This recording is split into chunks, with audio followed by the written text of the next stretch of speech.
Tumayo po ang lahat at tayo makiisa sa Eucharistikong pagdiriwang na pamumunuan ng ating Kura Paroko, Reverendo Padre Douglas D. Badong.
Sa ngalan ng Ama at ng Anak at ng Espiritu Santo. Amen. Ang pagpapala na ating Panginoong Hesu Kristo, ang pag-ibig ng Diyos Ama, at ang makikipagkaisa ng Espiritu Santo naway sumainyong lahat. At sumaiyo rin. Tayo po ay nasa ika-6 na linggo ng Pasko ng muling pagkabuhay. At Happy Mother's Day po sa lahat ng mga nanay na naririto at maging sa mga nasa online. Palakpakan natin ang mga nanay. Mga kapatid, aminin natin ang ating mga kasalanan upang tayo'y maging marapat gumanap sa banal na pagdiriwang. Inaamin ko sa makapangyarihang Diyos at sa inyo mga kapatid na lubha akong nagkasala sa isip, sa salita at sa gawa, at sa aking pagkukulang. Kaya isinasamo ko sa mahal na Birhen Maria, sa lahat ng mga anghel at mga banal, at sa inyo mga kapatid, na ako'y panalangin sa Panginoong ating Diyos. Kawaan tayo ng makapangyarihang Diyos, patawarin tayo sa ating mga kasalanan, at patnubayan tayo sa buhay na walang hanggan. Amen. Panginoon, kaawaan mo kami. Panginoon, kaawaan mo kami. Kristo, kaawaan mo kami. Kristo, kaawaan mo kami. Panginoon, kaawaan mo kami. Panginoon, kaawaan mo kami.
Sa mga makapangyarihan sa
sapagkat ikaw lamang at ang pataas-taas.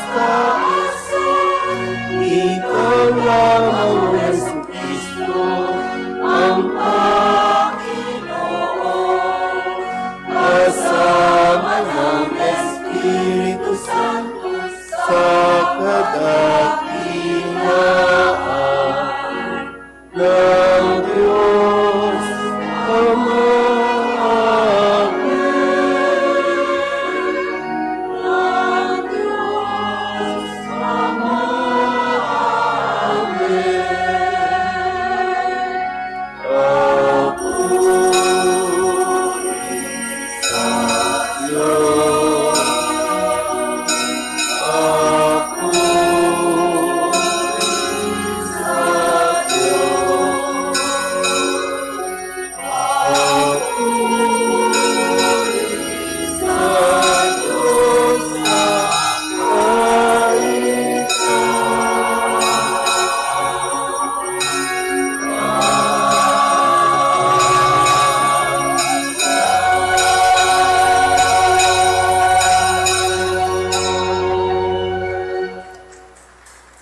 Manalangin tayo.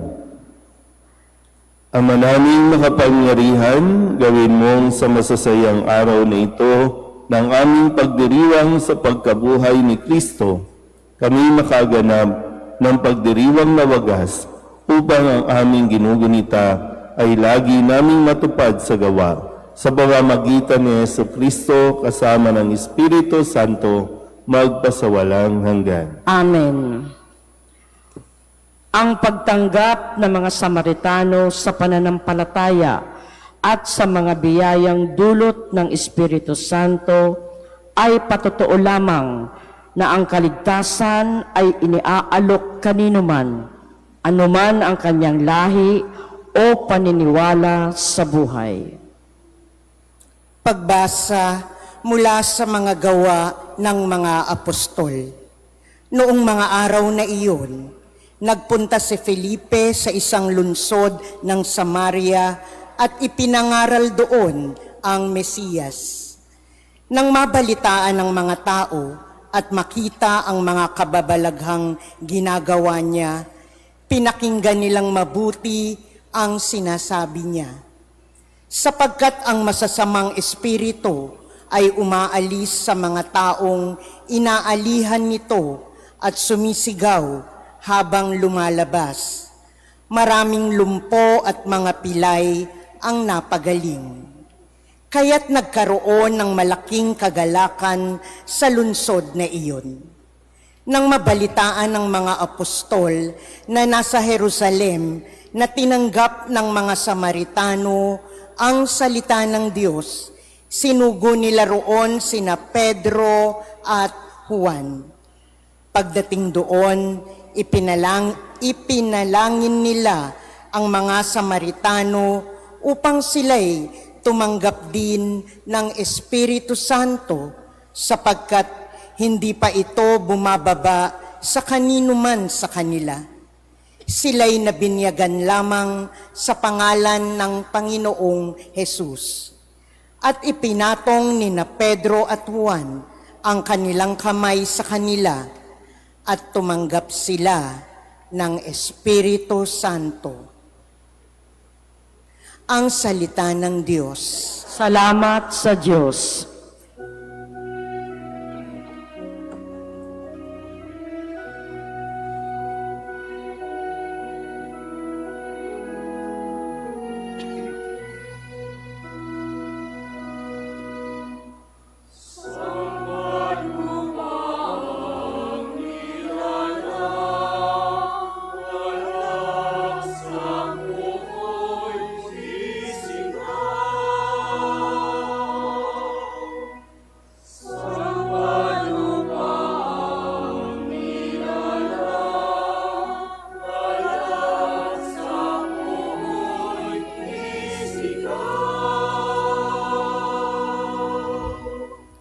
Sumigaw sa galak ang mga nilalang at purihin ng Diyos na may kagalakan, wagas na pagpuri sa Kanya'y ibigay. Ito ang sabihin sa Diyos na dakila. Ang mga gawa mo ay kahanga-hanga.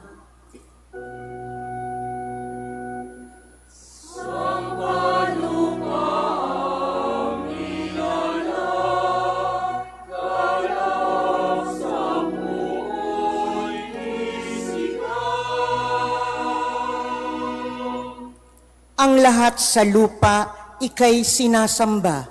Awit ng papuri, yaong kinakanta. Ang iyong pangalay, pinupuri nila. Ang ginawa ng Diyos, lapit at pagmasdan. Ang kahanga-hangang ginawa sa tanan.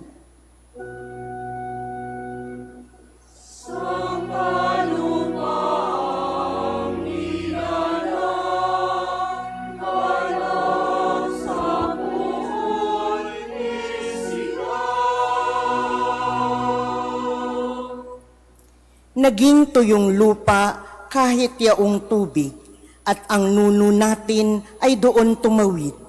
Kaya naman tayo'y nagalak ng labis, siya'y naghaharing may lakas ang bisig.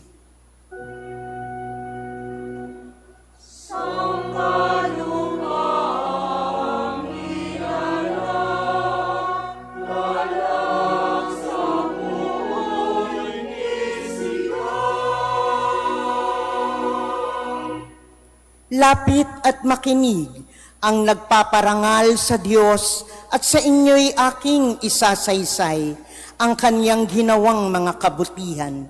Purihin ang Diyos, siya'y papurihan, yamang ang daing ko'y kanyang pinakinggan at ang pag-ibig niya ay aking kinamtan.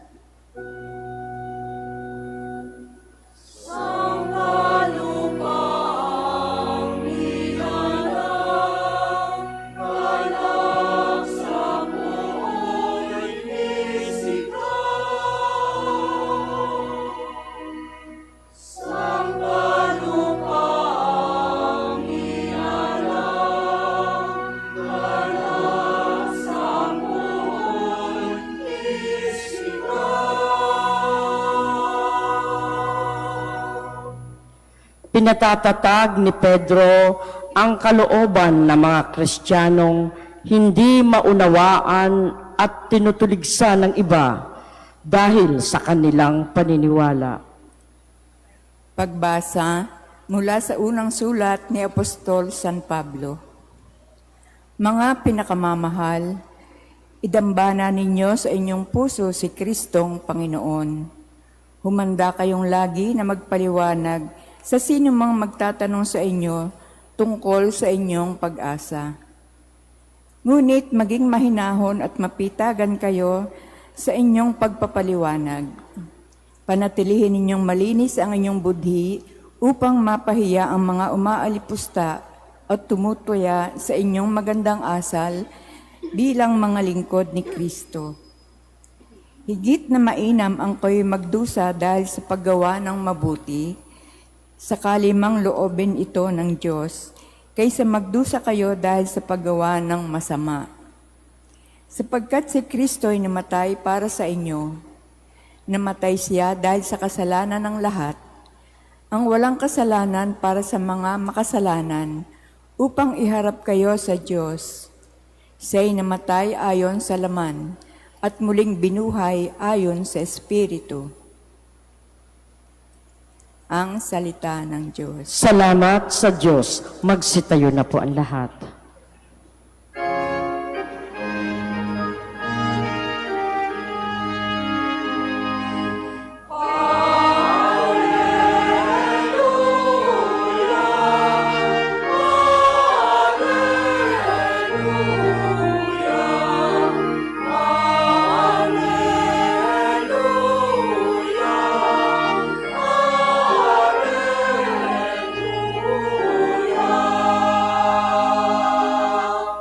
Ang sa akin nagmamahal, tutupad sa aking aral, ama't ako'y mananahan.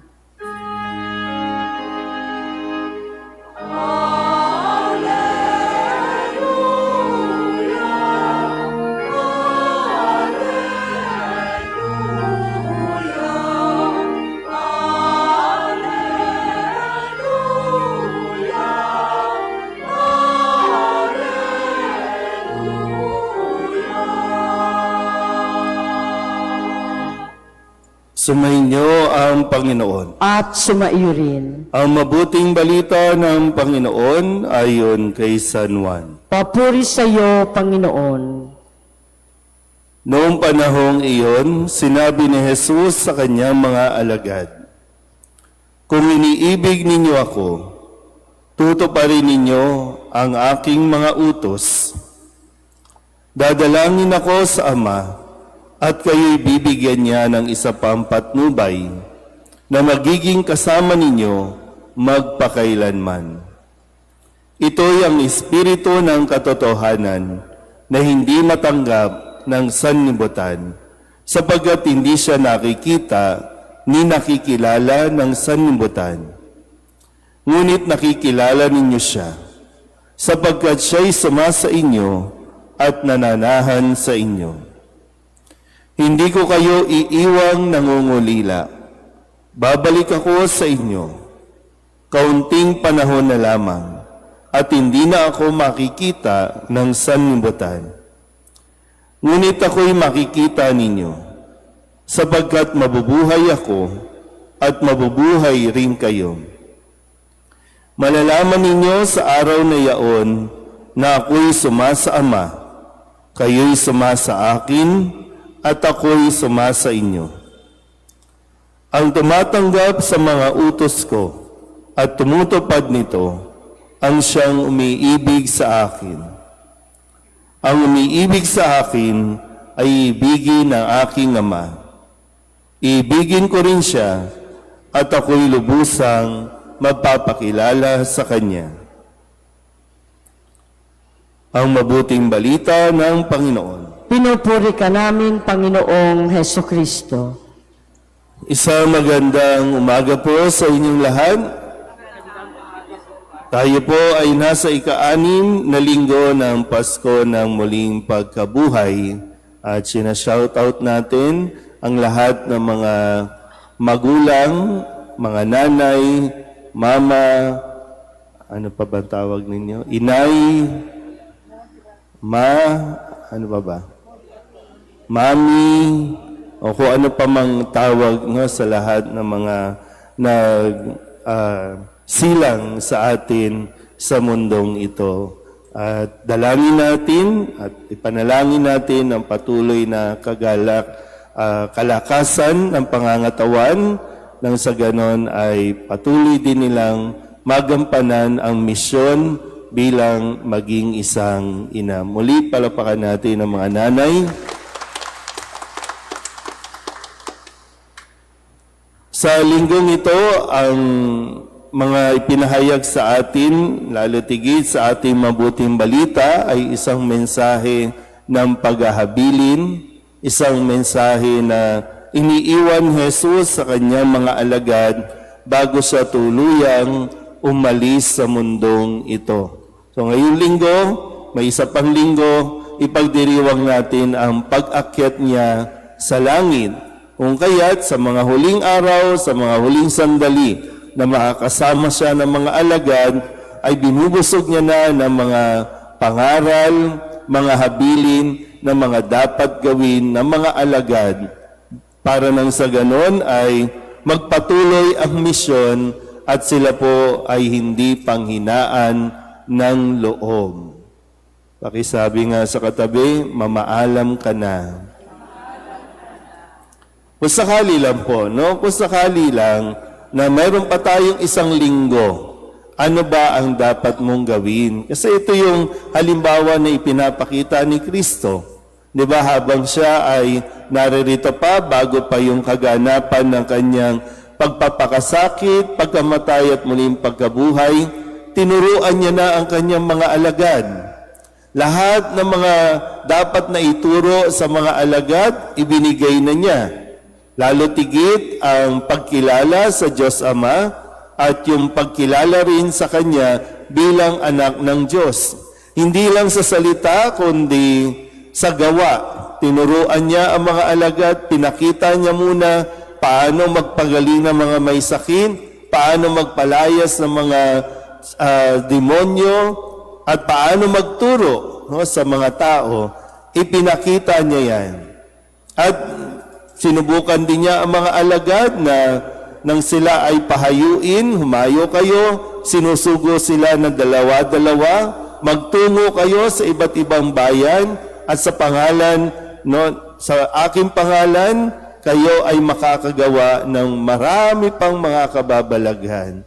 Kaya nga sa unang pagbasa at sa ikalawang pagbasa, ito yung mga gawain na ng mga apostol na nakita, natutunan nila mismo kay Jesus. Kaya ngayon, yung habilin nga ni Kristo na sinasabing, huwag kayong mag-alala, hindi kayo pababayaan dahil darating ang katotohanan o espiritu ng katotohanan. Naintindihan po ba? Kaya nga namamaalam na si Jesus. Pero sa kanyang pag-alis, may inihabilin pa sa kanila. May iiwan sa kanila. At yung pangako na may darating at yan ang espiritu ng katotohanan. So, yung confidence ng ating Panginoong Jesucristo sa kanyang mga alagad na magagawa nila ang kanilang mga misyon at mga responsibilidad dahil naibigay naman na ni Jesus ang lahat ng kanilang kakailanganin. Pakisabi nga ulit sa katabi, kaya mo na yan. Kaya mo na yan. Di ba? Kung si Kristo nga na maalam, ba't ikaw ayaw mo mamaalam? Pero bago ka mamaalam, di ba, dapat gawin mo na ang lahat ng mga dapat mong gawin. Ibigay mo na ang mga dapat mong ibigay. Lalo tigit, sa mga magulang na naririto, inihahanda niyo na ba ang inyong mga anak sa mga panahong ito at lalo tigit sa mga panahon na wala ka na? Kasi minsan sinasabi ninyo, paano na kayo pag wala na kami? Di ba ganyan ang mga linyahan? Paano na kayo pag wala na kami? Mahihirapan talaga ang mga anak kapag lahat na lang kayo ang gumagawa. Turuan ninyo, ituro ninyo paano gawin. Ipakita ninyo para nang sa ganon ay talagang buo rin ang inyong kalooban na aalis kayo pero alam ninyong mabubuhay ang inyong mga anak. Ano ba? Minsan, bakit ayaw mong umalis sa mundong ito? Ano ba ang ikinakatakot mo? Either wala ka pang nagagawa o kaya naman natatakot ka na iiwan mo sila kasi hindi ka tiwala, nakakayanin nila kapag wala ka na sa mundong ito. Alin sa dalawa? Uy. Ano?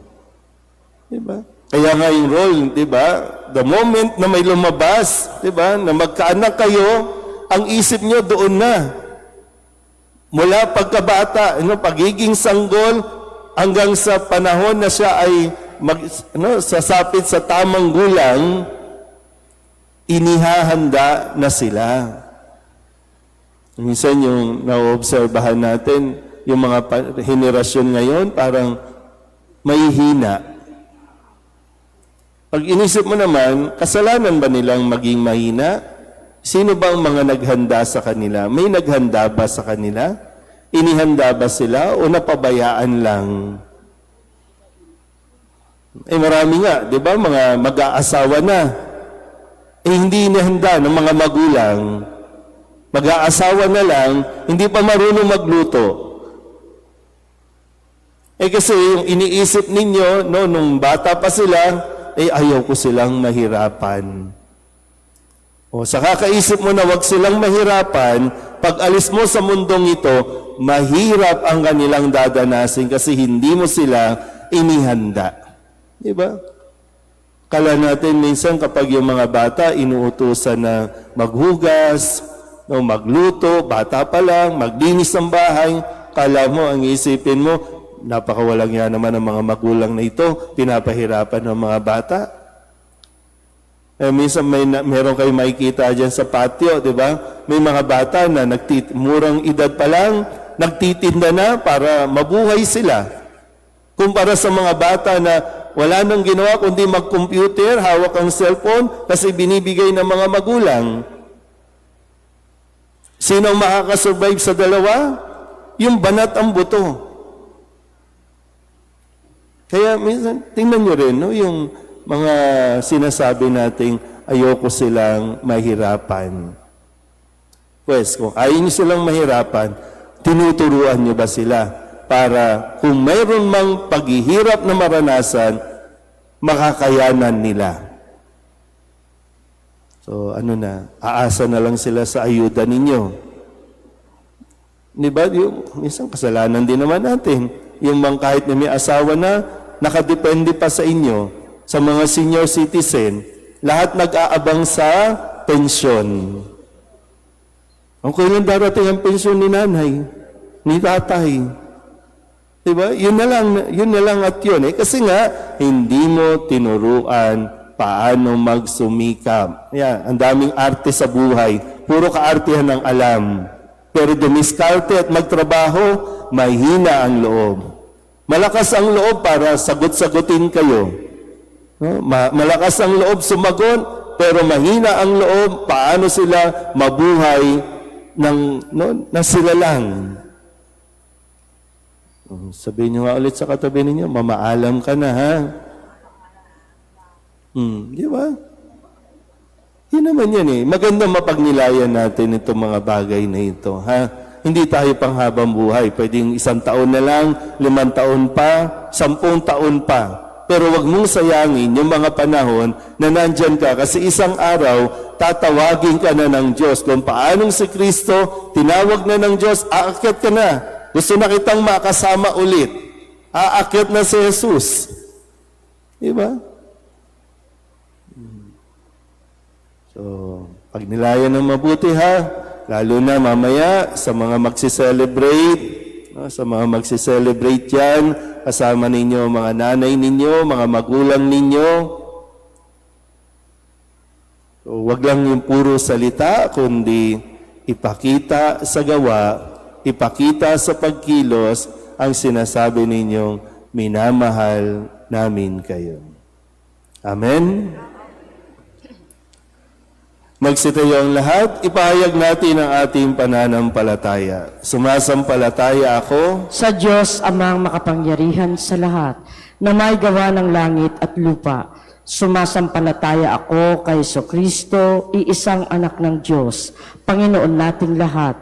Nagkatawang tao, siya lalang ng Espiritu Santo. Ipinanganak ni Santa Maria Birhen, pinagpakasakit ni Poncio Pilato, pinako sa krus, namatay, inilibing, nanaog sa kinaroonan ng mga yumao, nang may 3 araw na buhay na mag-uli, umakyat sa langit, naluluklok sa kanan ng Diyos amang makapangyarihan sa lahat. Doon magmumulang paririto at huhukom sa nabubuhay at nangamamatay na tao. Sumasampalataya naman ako sa Diyos Espiritu Santo, sa banal na simbahang katolika, sa kasamahan ng mga banal, sa kapatawaran ng mga kasalanan, sa pagkabuhay ng muli ng nangamatay na tao, at sa buhay na walang hanggan. Amen. Mga minamahal ko mga kapatid, lumapit tayo sa Diyos amang bukal ng tanang grasya at magsumamong dingin niya ang mga pangangailangan natin bilang simbahan, pamayanan at minamahal niyang kawan. Ang ating itutugon, Panginoon, dinggin mo kami. Panginoon, dinggin mo kami. Maging mahabaging pastol nawa ang Santo Papa, mga obispo, pari, diakono at mga pinunong laiko upang sa tulong ng Espiritu Santo, mapangalagaan nilang maigi ang bawat mananampalataya. Manalangin tayo. Panginoon, dinggin mo kami. Tularan nawa ang bawat lingkod bayan at iba pang mga kawani ng ating gobyerno ang paraan ng pag-ibig ni Jesus upang maayos nilang mapaglingkuran ang kawan ng Diyos. Manalangin tayo. Panginoon, dinggin mo kami. Matutunan nawa naming pahalagahan ang aming mga sarili bilang mga templo ng Espiritu Santo upang mabigyan namin ng papuri ang Ama. Manalangin tayo. Panginoon, dinggin mo kami. Sa tulong ng Espiritu Santo, manumbalik nawa ang sigla ng pananampalataya ng mga ng ating pinanghihinaan ng loob dahil sa kanilang matinding pinagdaraanan. Manalangin tayo. Panginoon, dinggin mo kami. Tulungan mo kaming iwaksi ang bawat kasalanang umaalipin sa aming katawan upang maging tunay na tahanan ito na Espiritu Santo. Manalangin tayo. Panginoon, dinggin mo kami. Upang mamayani ang kapayapaan sa gitnang silangan at sa buong mundo at ipagadya nawa ang sangkatauhan sa karahasan, kasakiman at pang-aabuso ng kapangyarihan na nagdudulot ng paghihirap at kamatayan sa marami. Manalangin tayo. Panginoon, dinggin mo kami. Upang ang lahat ng mga nagdurusa dahil sa kalupitan ng digmaan ay daglian ng makaranas ng kapayapaan at mabuhay ng may kapanatagan at kalayaan. Manalangin tayo. Panginoon, dinggin mo kami. Makapiling nawa ni Kristong muling nabuhay ang mga kapatid nating yumao. Manalangin tayo. Panginoon, dinggin mo kami. Ang lahat ng ito iniiling namin sa ngalan ni Kristong aming Panginoon. Amen.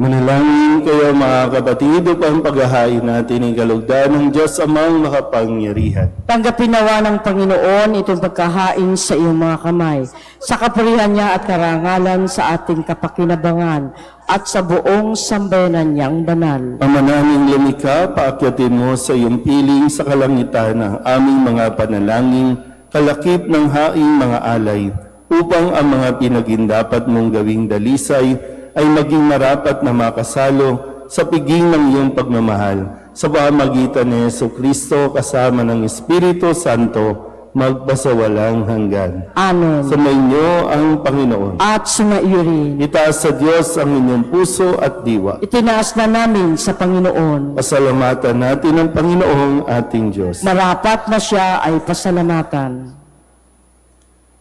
Ama naming makapangyarihan, tunay ngang marapat na ikaw ay aming pasalamatan. Ngayong ipinagdiriwang ang paghahain ng Mesiyas, ang maamong tupa na tumubos sa aming lahat. Ang katawan ng anak mong sa krus ng bayubay ay handog ng pag-ibig na walang kapantay. Ito ang paghahain ganap mong kinalugdan. Ito ang nilonggati ng dating pag-aalay. Ang buong sarili ng anak mong si Jesus ay inihain sa iyo upang kami matubos. Siya ang dambana at paring naghahandog, siya pa rin ang tupang handog na ibinukod. Kaya kaysa ng mga anghel na nagsisiawit ng papuri sa iyo na walang humpay sa kalangitan, kami nagbubunyi sa iyong kadakilaan.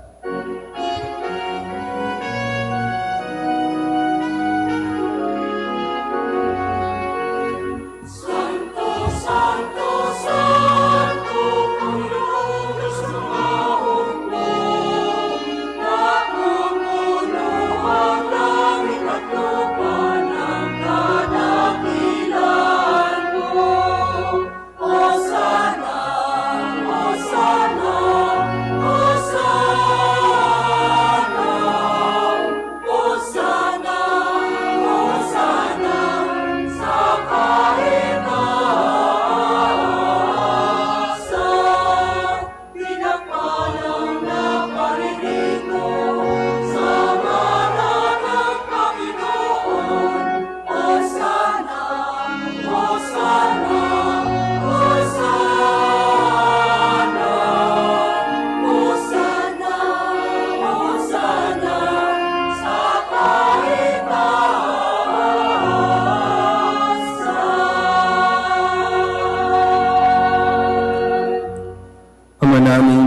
ikaw ang bukal ng tanang kabanalan. Kaya't sa pamamagitan ng iyong Espiritu, gawin mong banal ang kaloob nito upang para sa aming maging katawan at dugo ng aming Panginoong Heso Kristo. Bago niya pinagtiis ang kusang loob na maging handog, hinawakan niya ang tinapay, pinasalamatan kaniya, pinaghati-hati niya iyon, iniabot sa kanyang mga alagad at sinabi,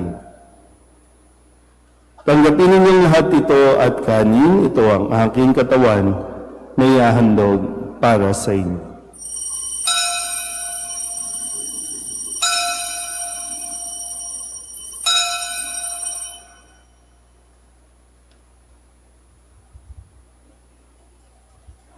Gayun din naman nang matapos ang hapunan, hinawakan niya ang kalis, muli kaniyang pinasalamatan. Iniabot niya ang kalis sa kanyang mga alagad at sinabi, "Tanggapin ninyong lahat ito at inumin. Ito ang kalis ng aking dugo, ng bago at walang hanggang tipan, ang aking dugo na ibubuhos para sa inyo at para sa lahat, sa kapagpapatawad ng mga kasalanan. Gawin ninyo ito sa pag-alaala sa akin."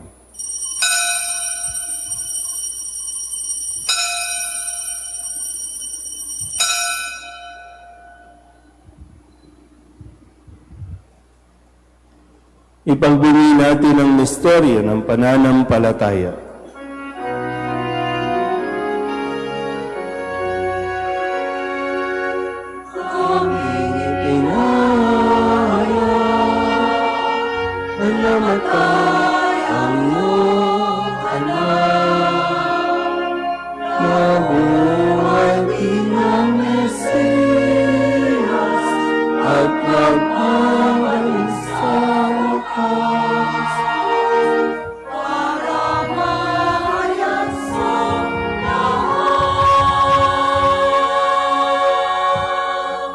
Ang mga ginagawa namin ngayon ang pag-alaala sa pagkamatay at muling pagkabuhay ng iyong anak.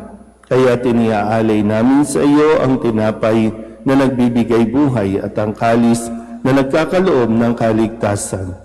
Kami nagpapasalamat dahil kami iyong minarapat na tumayo sa harap mo para maglingkod sa iyo. Isinasamo namin kami magsasalo-salo sa katawan at dugo ni Kristo ay mabuklod sa pagkakaisa sa pamamagitan ng Espiritu Santo. Ama, lingapin mo ang iyong simbahang laganap sa buong daigdig. Puspusin mo kami sa pag-ibig, kaysa ni Leon na aming Papa at ni Jose na aming Obispo at ng Tanang Kaparian.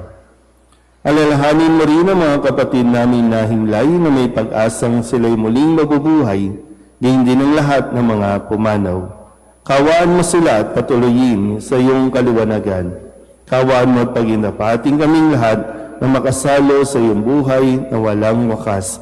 Kaysa ng mahal na Birheng Maria na ina ng Diyos, ng kabiyak ng puso niyang si San Jose, kaysa ng mga apostol at ng lahat ng mga banal na namuhay dito sa daigdig ng kalugod-lugod sa iyo, may pagdiwang nawa namin ang papupuri sa ikararangal mo sa pamamagitan ng iyong anak na aming Panginoong Heso Kristo. Sa pamamagitan ni Kristo, kasama niya sa Kanya, ang lahat ng parangal at papuri ay sa iyo, Diyos Amang makapangyarihan, kasama ng Espiritu Santo, magpasawalang hanggan.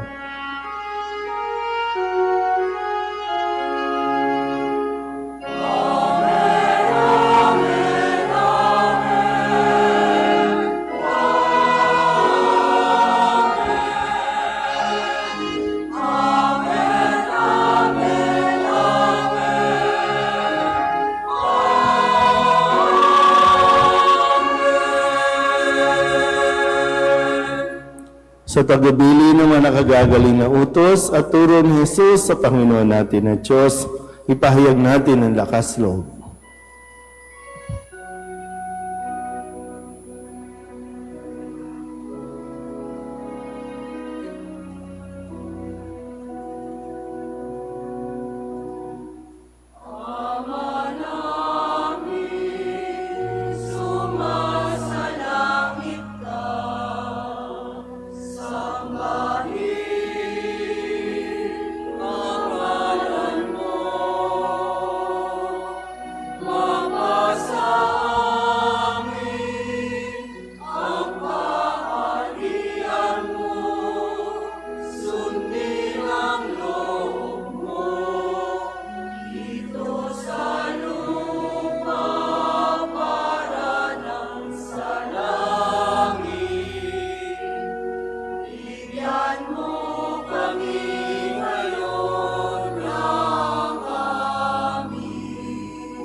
namin kami iadya sa lahat ng masama, pagkalooban ng kapayapaan araw-araw, iligtas sa kasalanan at ilayo sa lahat ng kapahamakan, samantalang aming pinananabikan ang dakilang araw ng pagpapahayag ng tagapagligtas naming sa Hesu Kristo. Sapagkat iyo ang kaharian at ang kapangyarihan at ang kapurihan magpakailanman. Amen.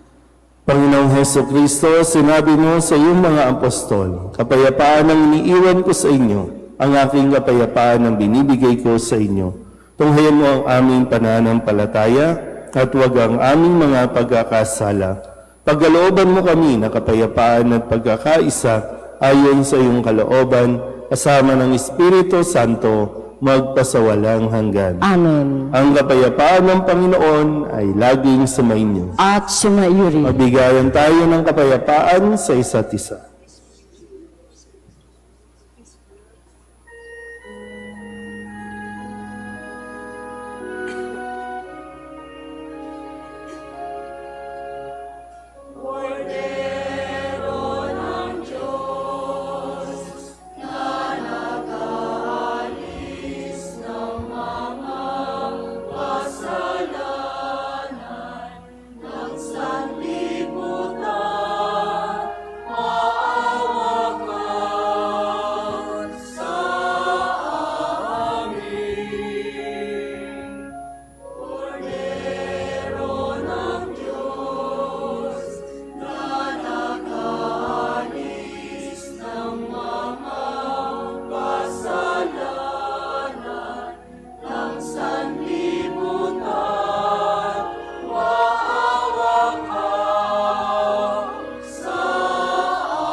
Ito ang kordero ng Diyos.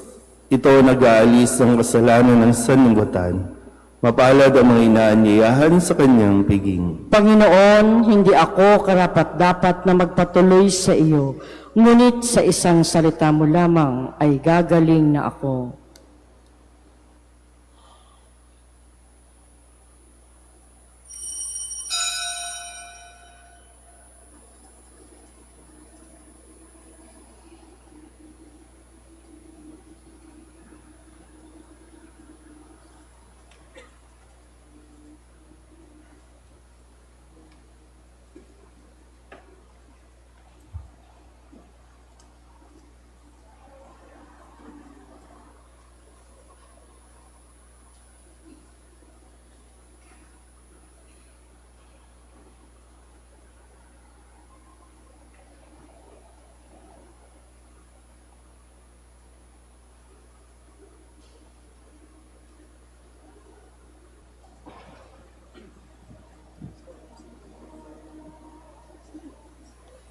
Magsiluhod po ang lahat para sa panalangin kay San Jose.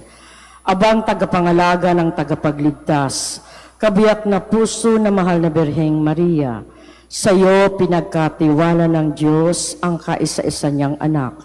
Sa iyo nagtiwala si Maria. Sa piling mo si Kristo'y naging tao, maging ama ka rin sa amin, pinagpalang Jose, at gabayan mo kami sa landas ng buhay.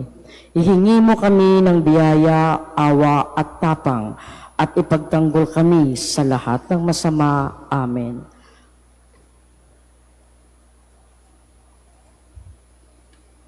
Magsitayo na po ang lahat.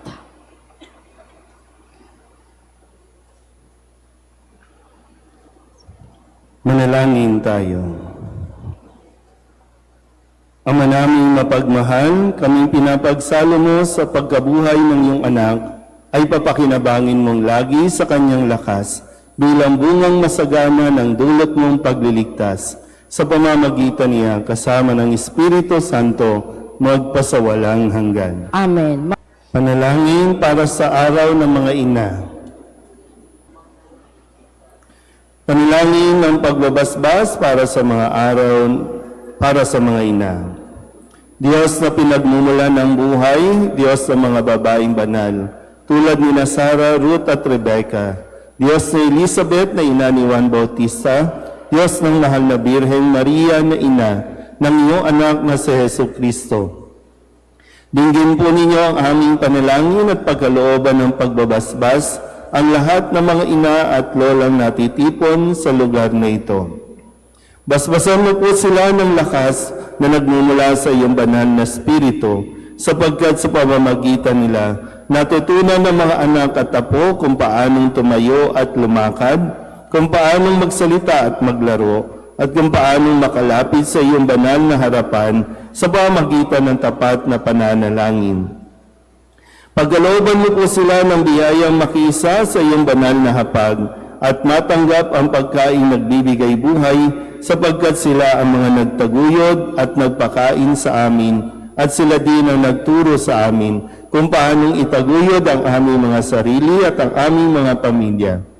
Pagkalooban mo po sila ng kalusugan at kapayapaan, ng galak at kaligayahan, at ng pagkakataong kami kanilang maipagmalaki bilang mga anak. Pagkalooban mo rin po sila ng mga kaibigang mananatiling tapat upang kanilang patuloy na madama ang iyong pagkalingat pagmamahal. Gayon din aming isinasama sa panalangin ang mga babaeng walang nakakaalala, lalo na ang mga tahimik na itinataguyod ang kanilang pamilya. Naglilingkod na may kababaang loob at nagtitiis ng hirap sa buhay para sa kapakanan ng kanilang asawa at mga anak. Kaya ang aming hiling, O Diyos ng kadalisayan, na ika'y manahan sa aming lahat na naririto sa ngalan ng Ama at ng Anak ng Espiritu Santo. Palapakan po natin ang mga nanay na naririto. Happy Mother's Day po sa inyong lahat. Mamaya po, meron ding photo booth sa labas. So, konting souvenir, punta lang po kayo doon sa labas po. Salamat po sa inyong pagdalo sa misa. Balik na po.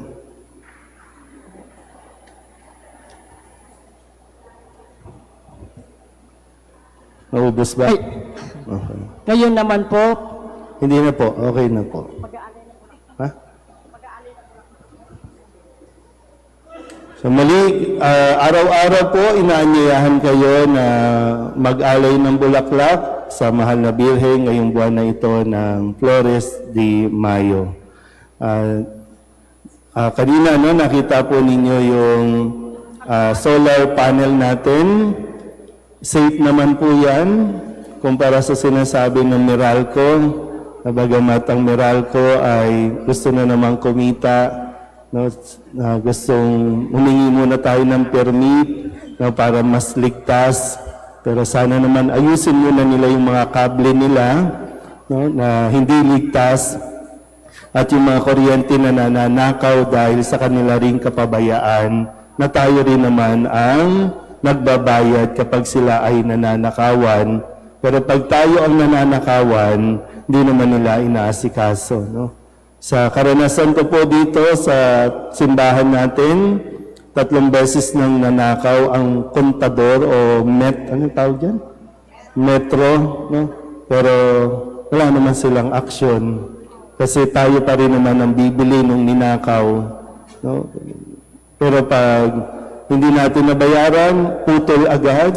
Wala nang pali-paliwa, putol agad. Pero sana po ang gobyerno natin umisip naman kung paano makakatulong sa mamamayan.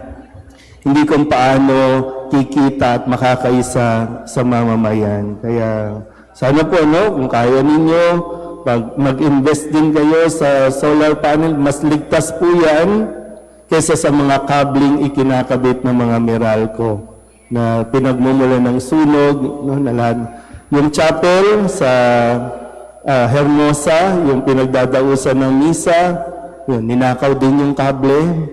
Kaya wala kaming kuryente kahapon habang nagmimisa.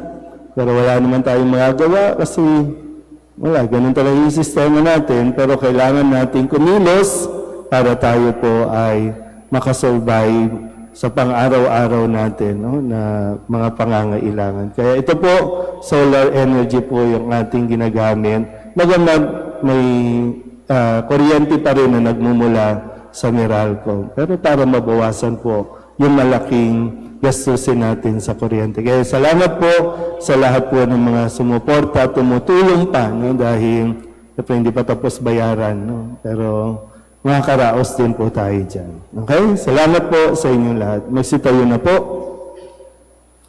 Sumainyo ang Panginoon. At sumairin. At pagpalain kayo ng makapangyarihang Diyos, Ama at Anak, at Espiritu Santo. Amen. Kaya pala kayo hindi umaalis kanina, wala pa yung holy water. So, kalimutan mo. So sila na po. Umayo kayo sa kapayapaan ng ating Panginoong Heso Kristo. Salamat sa Diyos. Happy Mother's Day po sa lahat.